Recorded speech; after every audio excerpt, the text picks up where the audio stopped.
और बिच्छू के मुंह में फंस गया। ओडिशा की ये हालत हो गई। बीजेडी का जब शासन था तब 44,000 के लगभग बच्चियां और महिलाएं गायब हो गई, वैनिश्ड, मालूम नहीं कहां है। पिछले 8 महीने में 20,000 महिलाएं गायब हो जाना ये छोटी बात नहीं है। आज देश भर के राज्यों में अगर आप तुलना करें तो ओडिशा महिलाओं के खिलाफ अपराध में 4-5 राज्य जो हैं टॉप के उसमें आ रहा है। हम माता सुभद्रा की पूजा करते हैं और बच्चियों को सुरक्षित नहीं रख पाते, महफूज नहीं रख पाते। इससे ज्यादा शर्मनाक बात और क्या हो सकती है। और सवाल बहुत लोगों के दिमाग में आता है कि ये बच्चियां, ये महिलाएं कहां चली गई? क्या किसी ऑर्गन ट्रेड का शिकार हो गई? क्या उनकी किडनीज निकाल ली? हैं कहां? क्या हुआ उनके साथ? सरकारी स्कूल के हॉस्टल में 6ठी क्लास की बच्ची का प्रेग्नेंट हो जाना क्या मजाक बना रखा है आपने महिला सुरक्षा का? और फिर कहते हैं बेटी बचाओ बेटी पढ़ाओ। हमें मालूम है वो फंड कहां जाता है। बेटी के कल्याण के लिए वो फंड नहीं जाता। कंधमाल का बता रहे थे अभी भक्तचरण दास जी, 12 साल की बच्ची। अरे उस उम्र में आंखों में सपने होते हैं। 12 साल की बच्ची सब पर भरोसा रखती है। वो उम्र भरोसे की और विश्वास की होती है।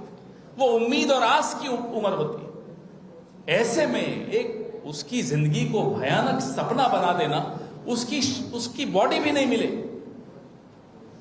और फिर एक कंकाल मिलता है 2 महीने बाद। ये क्या हाल बना रखा है ओडिशा का? आज ओडिशा में ये हाल है कि बच्चियों को लोग घर से बाहर निकलने में उनको डर लगता है। जब बच्चे बाहर ही नहीं निकलेंगे, पढ़ेंगे नहीं, तो कैसे आगे बढ़ेंगे? कैसे उनके सपने पूरे होंगे? ये पाप है, ये अपराध नहीं है, ये पाप है।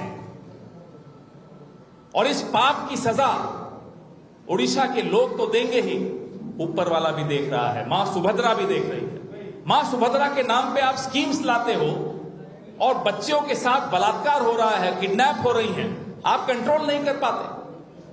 हमारे एमएलएस, उन पर जिस तरह से लाठियां बरसाई गई, वो क्या कह रहे थे? वो इन्हीं सवालों का जवाब पूछ रहे थे। वो आपकी जवाबदेही तय कर रहे थे। जिस राज्य में बच्चियां और महिलाएं महफूज नहीं हैं, उस राज्य से भगवान भी नाराज हो जाता है। भारतीय जनता पार्टी का एक रिकॉर्ड रहा है। मैं ओडिशा के बाहर की थोड़ी बात कर लूं आपके साथ।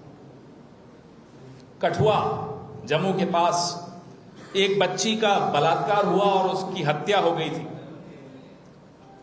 आप जानकर हैरान होंगे कि कांग्रेस के विधायक तो बलात्कार के खिलाफ आंदोलन करते हुए दिखेंगे आपको, लेकिन भारतीय जनता पार्टी के विधायक जम्मू में जिसने बलात्कार किया उसके पक्ष में आंदोलन कर रहे थे। ये पार्टी की हालत है। इस पार्टी की असलियत ये है। ऐसी पार्टी से आप क्या उम्मीद करते हो कि वो आपकी बेटियों को सुरक्षित रख सकते हैं? आज हम सबके मन में गुस्सा है। आज ओडिशा के मन में गुस्सा है। 5 साल तक उनको इंतजार करनी पड़ेगी इस तरह के राक्षसों को वापस से घर भेजने के लिए। ये कांग्रेस बर्दाश्त नहीं कर सकती। हम जितने दिन चाहे सड़क पर रहेंगे, जब तक ओडिशा की एक एक बच्ची को न्याय नहीं मिल जाता, सुरक्षा नहीं मिल जाती, कांग्रेस पार्टी डरने वाली नहीं है, पीछे हटने वाली नहीं है। इन्हें अगर लगता है कि हमारी संख्या कम है, तो अभी इन्हें मालूम नहीं है हमारा इतिहास। हमारी संख्या कितनी ही कम हो, जब हम सड़क पर आते हैं, अहिंसक तरीके से हमने अच्छों को झुका दिया है। आप कितनी हिंसा हम पर कर लीजिए, हमें कोई चिंता नहीं है, हम नहीं डरने वाले। हम हाथ नहीं उठाएंगे, लेकिन आवाज उठाएंगे। और लगातार उठाएंगे। This has become a joke. Women's safety is a joke in Odisha. This cannot be tolerated. The Congress party will definitely not tolerate this. And we will raise our voice. You may raise your hands, you may raise your lathis. We don't care. हम पीछे हटने वाले नहीं। आपके सवाल।